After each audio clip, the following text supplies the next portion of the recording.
Dr. Rob, you were inundated on Twitter last night. How come you're not speaking? There's so much going on. We need to hear a voice of reason. Of course, we could talk about Mickey Joseph, but what we'd be talking about is a lot of hearsay and just a police report right now. And I don't know what you say when it comes to domestic violence. I listen. Well, there's really not. There's nothing to say about it. It is. I mean, the situation with Mickey is what it is, and I'm not trying to dodge it. I don't want to be. I'm not going to be overly judgmental up front. Other than there's ways you deal with problems within a relationship, and anything physical is never that way. I mean, no matter what. So, however, whatever happened, whatever the cause is, you don't do that. Now, there's obviously going to be more information that's going to come out over time.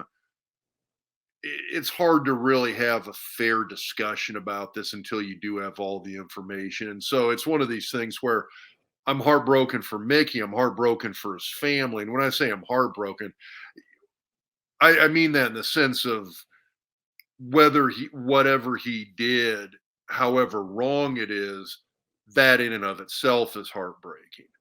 And so for his family, the same.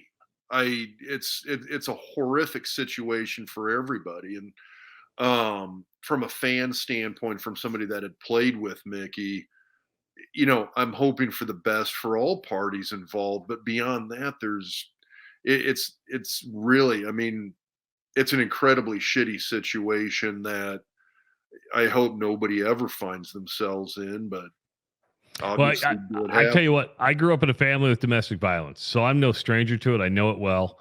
I'll just say this. I don't care what the situation is. You never hit a woman, ever.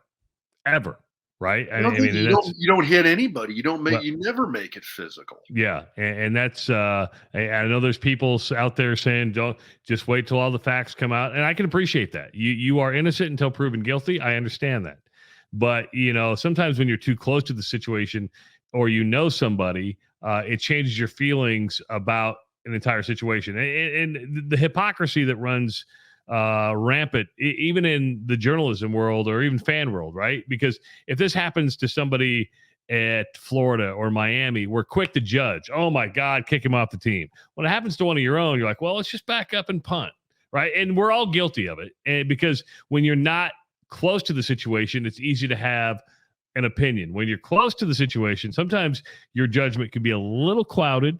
When you're put on a pedestal like Mickey was, for the last 8 weeks, you don't want to believe it, right? You just want to say there had to be something else. Again, we don't know all the facts. We know what's in the police report. I have a feeling we're going to learn a lot more as this goes along, but it's not like we can sit here and do 20, 30 minutes on Mickey Joseph, because it would just come out as opinions of what we feel about domestic violence. And I don't know if that's even fair to him at this point until you have a trial. No, I mean, I wholeheartedly agree. And I guess that's what I meant. Somebody asked me on Twitter. Well, I say somebody. Several people asked me on Twitter to comment on it, and it's kind of like, well, no words. It's a shitty situation for everybody involved, and Mickey for putting himself in that situation. 100%.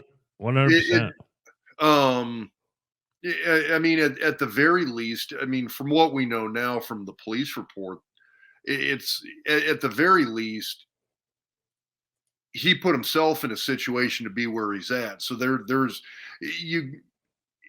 you're going to cast blame, he's the first person that has to be held up to be blamed. 100%. I tell you what, nobody wants to see this. Trev Alberts has to be bright, and nobody's saying this would have happened if he would have been named head coach, but Trev Alberts has to be going to himself, boy, if they would have named him head coach and this would have happened, that would have been a shitstorm. It would have been bad. And I mean, I gotta, I'm trying not to look at it from that perspective. I know there was a few people who had made some comments on our Twitter page about, cold hard facts. This makes Trev's job way easier. I guarantee you this is the last thing Trev ever wanted. I guarantee you this is the last thing Matt Rhule, as the incoming head coach, would have ever wanted to have seen happen to Mickey. I say happen to Mickey. for Mickey to do. I guarantee you those guys didn't want that. I mean, do you want to say it makes their job easier? That shouldn't be the point of discussion. If Mickey had been the what if Mickey had been hired the head coach, holy cow, how would we have been handling this? Well, one, he wasn't, but I mean, even above and beyond that, there's the human tragedy of Mickey and his wife and what happened. And that goes above and beyond anything within the coaching standpoint or how this relates to Mickey being a coach, assistant coach, staying on at Nebraska, head coach, head coaching elsewhere. It's above and beyond all of that. So that's just something I guess I hadn't really, in my mind, from a point of discussion, hadn't been there. So. I tell you what, it's amazing though, the rumors that took off. I mean, I bet I heard 3 to 4 different stories today. And you and I were sharing stories together, and they all changed throughout the day. I mean, and that's another bad thing about it is people create scenarios in their own mind, and to a lot of people, they become true, right? They become true. I think a lot of it is you touched on the fact that you've got somebody, excuse me, who's in an incredibly public place as a football coach at Nebraska. And you're looking at what he's going through right now from the potential of being a coach, whether it's here or elsewhere. And for those who are fans of Mickey, it's you're looking for some way in your head to justify. I don't know if justify is the right word, but to find some level of excuse for what happened, some reason for what happened. And I think that's where a lot of those rumors grow out of. All right, so it wasn't a good day for Matt Rhule either, because I'm sure he didn't want to deal with that either. But Matt Rhule did bring 6 new guys onto the Nebraska staff. Let's start there. E.J. Barthel, the running backs coach. Corey Campbell, head football strength and conditioning dude. He's ripped, man. He's Evan Cooper in the secondary. Ed Foley, special teams coordinator. Terrence Knighton, defensive line. And the big one is Marcus Satterfield, the offensive coordinator. So they've already wiped all assistant coaches off of the Nebraska website. So the only coach there right now is Matt Rhule, and those are the guys that we know have been hired. So thoughts on I know it's early. Thoughts on these guys, and they all have connections with Matt Rhule, either going to Temple or to Carolina and Baylor. And all of these guys have. I mean, I would call it as reasonable a resume as anybody. I mean, it'd be nice to sit there and go like, well, we're going to go get, I don't know, we're going to go get Fickle as a D coordinator, and we're going to go get Lane Kiffin as an offensive coordinator. And this is going to be the super staff. That doesn't happen. I mean, you're going to get guys who I think that you trust, that you've worked with in the past, that you feel are going to be loyal to you as a head coach, that are going to be loyal to the program you're at. And you want guys that have, I'm trying to think of a way to phrase this. I mean, it's for lack of a better phraseology, I appreciate what Whipple represented, but you kind of want the anti-Whipple. You want the guys who are going to come in, who are kind of the early morning risers, hard grinders, who are going to work their butts off, who are trying to rise the ranks of that coaching ladder. Because those are the guys who are going to at least be there for a while. Those are the guys who are going to want to work with you, make a change, make an impact on a place. And that's the kind of guys he's going after. Yeah. So it's when you're looking at assistant coaches, there's kind of this 3 stages. It's the kind of guys that I see Rhule going after, who are these younger guys, the go-getters, the guys that you've got a little bit of a pedigree working with in the past, who have some resumes that you know are going to work well with you, but are those go-getters, those young guys who really want to get after it. You've got the more established guys that maybe aren't the superstars. And those are a lot of the guys we've seen on staffs like, I mean, I guess like Callahan's staff, the guys you saw on Mike Riley's staff. A lot of the guys you saw on Scott Frost's staff, a lot of those guys have been in this business for 20 years. Yeah. And then you've got the superstar assistants. I mean, there's a number of guys out there. I'm blanking on the names. A good example, the O-line coach at Notre Dame. I mean, the guy's a rock star within the coaching world for offensive linemen, turns out NFL guys left and right. Honestly, Mickey was one of those guys as far as being a wide receivers coach. He's one of those guys that could have gone and coached wide receivers anywhere. You've got that class, the superstar class of assistant coaches. It'd be nice to be able to get that superstar coach. The problem is those guys, their next step is they're going to be a coordinator, head coach, and they're gone. It's nice to have them for a while. They don't stick around very long because they're about to hit the last rung of the coaching ladder. You got the established guys. If you've got a guy who's got a really solid pedigree, really good solid coach who you know is going to help you develop, that's great. But I mean, a lot of those guys are kind of where they're at because they've kind of hit a little bit of a career roadblock. They're going to be as good as they're going to be as they've gotten, and that's it. You're not going to see those guys become a coordinator, become a head coach, because they're really only as good as they have been to be where they're at, and that's it. So I always get kind of excited about the young go-getters. You put together a staff of young guys who are trying to climb that coaching ladder, who are good teachers, work well, and have a little bit of that pedigree, but you're catching them on that uphill sweep as they head up that coaching ladder and really show what they've got. So, and that's what it looks like is those are the guys Rhule's going after. Foley seems to be the older one, and he's going to be the special teams coordinator. But I think that's going to make a lot of people happy that he actually has a special teams coordinator, because some coaches don't do that. But the value of a special teams coordinator is immense.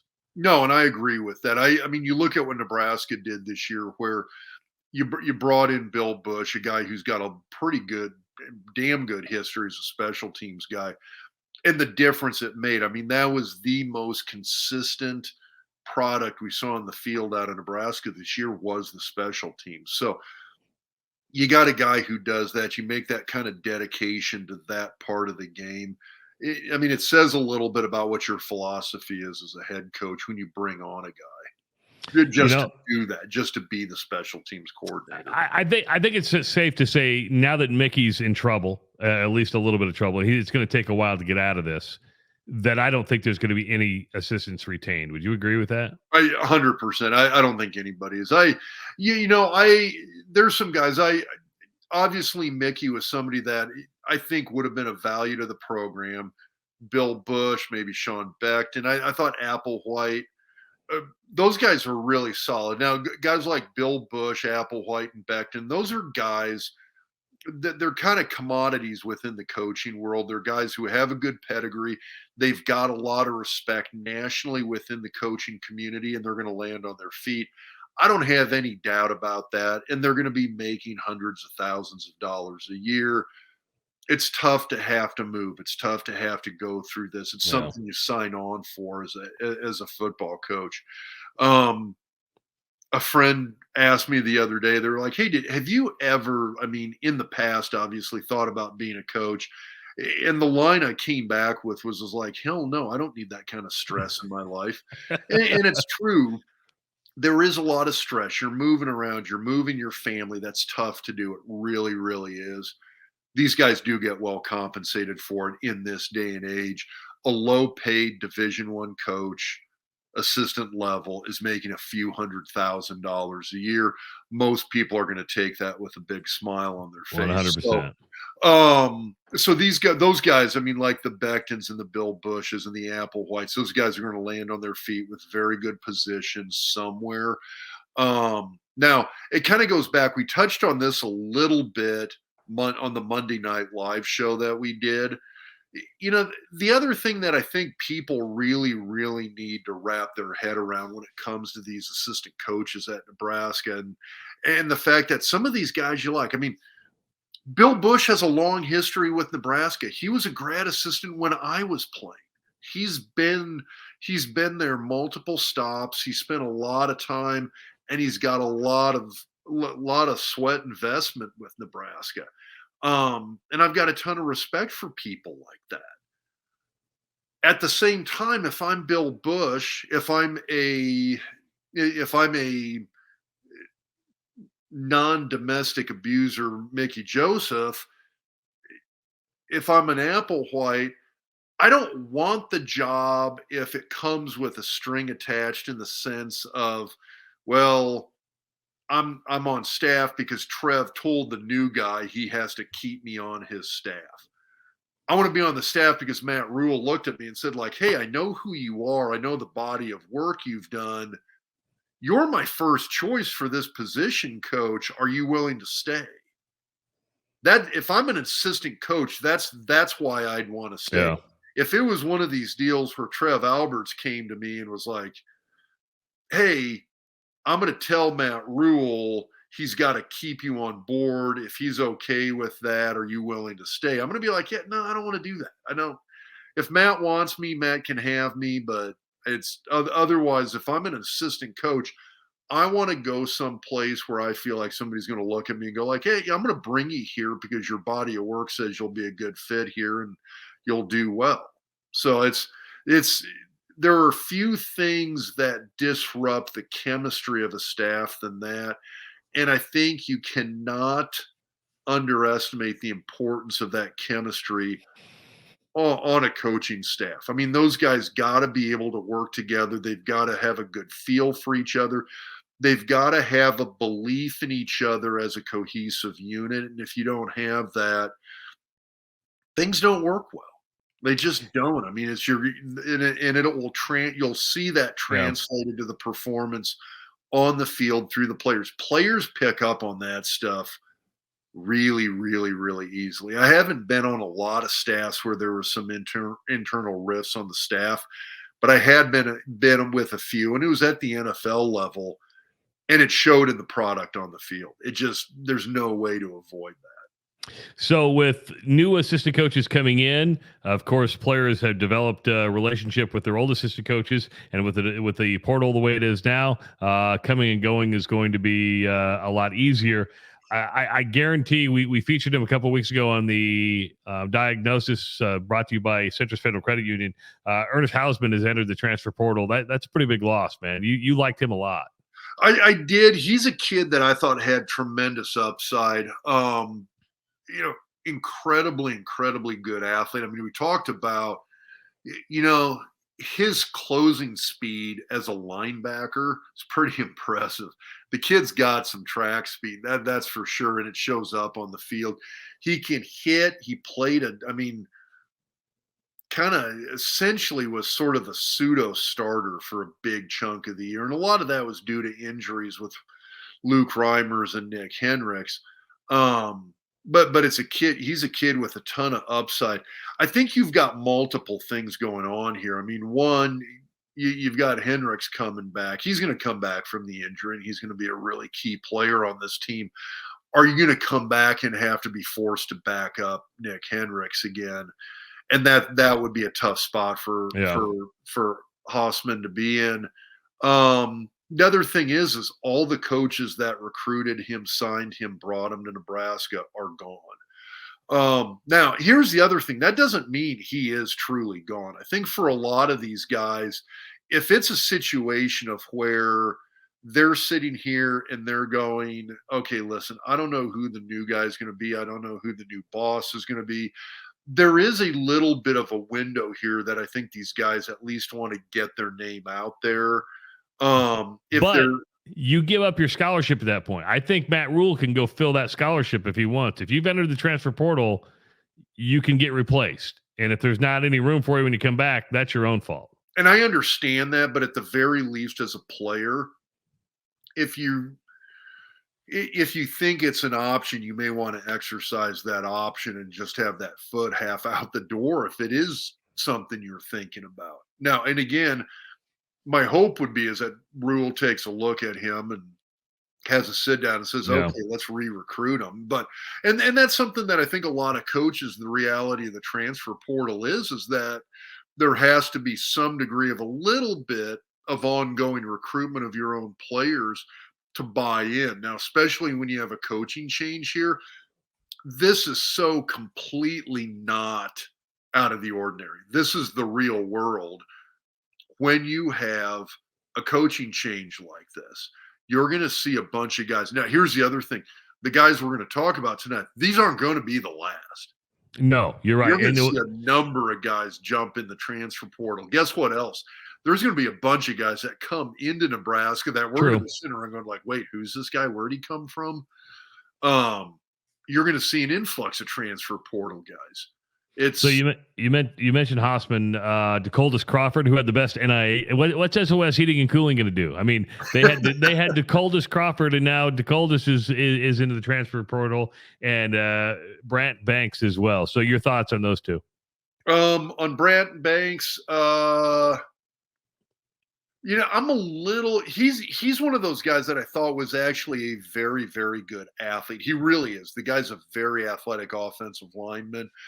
I would have liked to have seen what he could do with a new O-line coach under a new system with better development.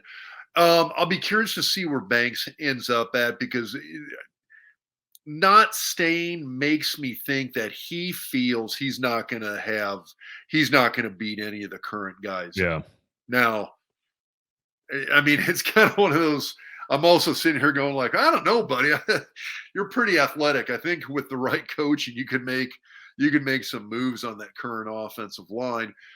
But he's an athletic kid, and I think it wouldn't surprise me if you see him doing what like AJ Forbes and Chris Walker did, which those are two guys that probably would have been starting this year on Nebraska's offensive line. Instead, they're up at Montana, starting for Montana and earning, I think it's all Big Sky. I think it's an all Big Sky conference. But anyway, that is the Big Sky conference. Okay, so they're earning all Big Sky conference honors this year. Those are guys that would have started on this offensive line. AJ Forbes would have started at center this year. Probably would have been able to move Hickson back to guard where he would have started. And I think Chris Walker, I think he truly would have started at left tackle, especially after Teddy got hurt. But those are a couple of guys I would have loved to have seen in Lincoln this year that we're not going to have. I could see Banks ending up at an FCS program. I could see him ending up at kind of any number of group of 5 programs and starting right away.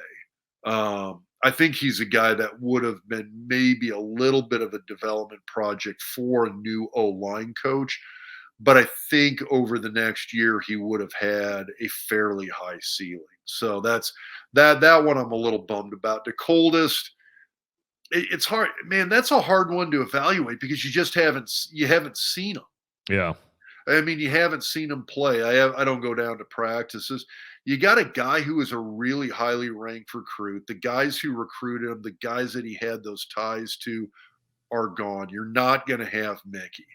He knows that. And I think he's a guy that – do you remember a couple of years ago we had like 3 or 4 guys from the state of Florida that never even made it to the fall season? Yeah. They all transferred back to Florida. It was during that COVID year. And so I totally get it. When I say COVID year, it was that 2020 off season, that spring and summer of 2020. Those guys all transferred back home to Florida and really never made it to the campus in Lincoln for the most part. I think that's the deal with the coldest. I mean, I think it took a lot to get them to Lincoln in the first place.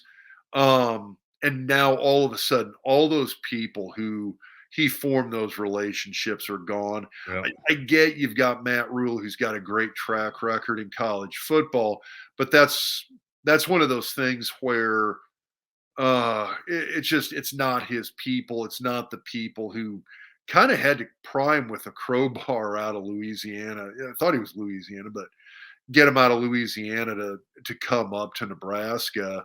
Those guys are gone.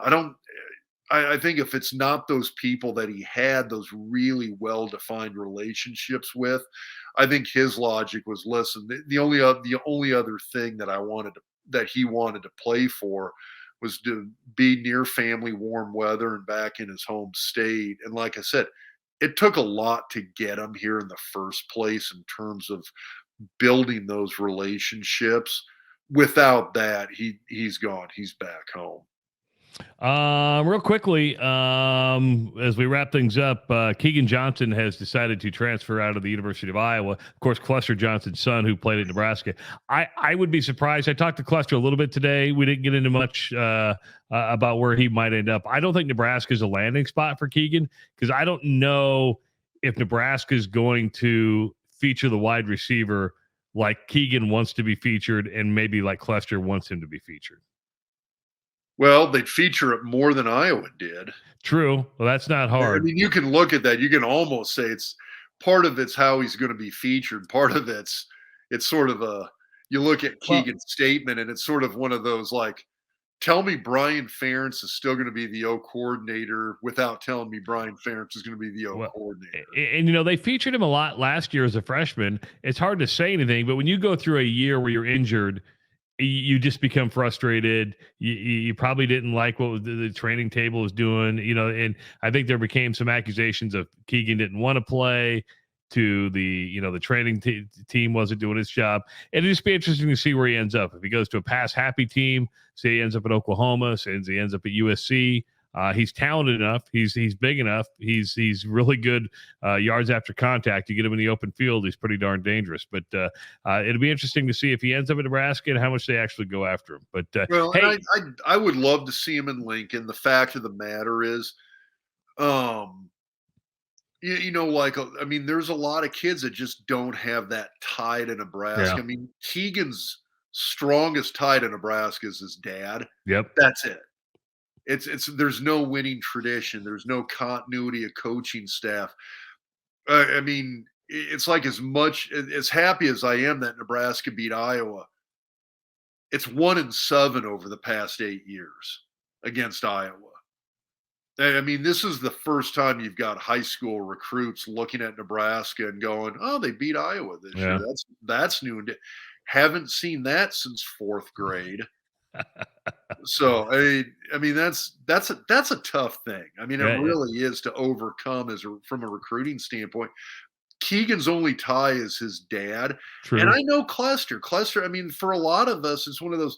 It's not like we're sitting here going, it's like, yeah, we want our kids to go to Nebraska because we went to Nebraska. We want our kids to go to school where they feel like they got a good fit in school. If they're playing sports, we want them to go someplace where they feel that fit with school and the sports teams. And it's not, I don't want my kids to go someplace where I went because I went there. And I know for a fact that's Cluster's philosophy as well too.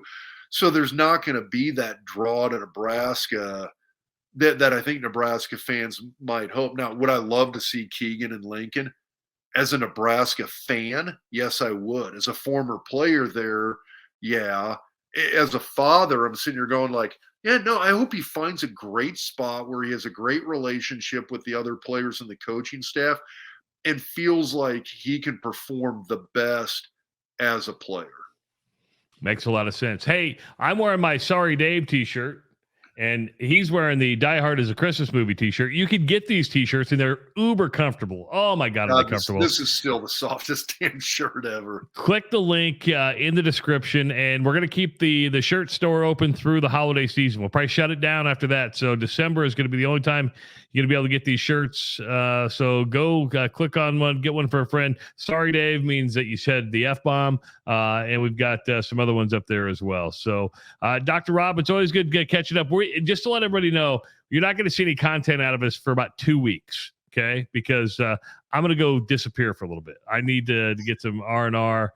I'm going to be working my butt off for the next couple of weeks. So, we're going to try to maybe do a Doc Talk Christmas party, maybe down at Cross Train and Papillion in a couple of weeks. We'll see if we can make that happen. But Dr. Rob, I will see you when I get back from Christmas. Hopefully back from vacation. Oh, you're drinking the koala tears, dude. I was down there. Little Cross Train there. Oh, man, the koala tears are good. We went back down last Saturday or Sunday. And they still have it.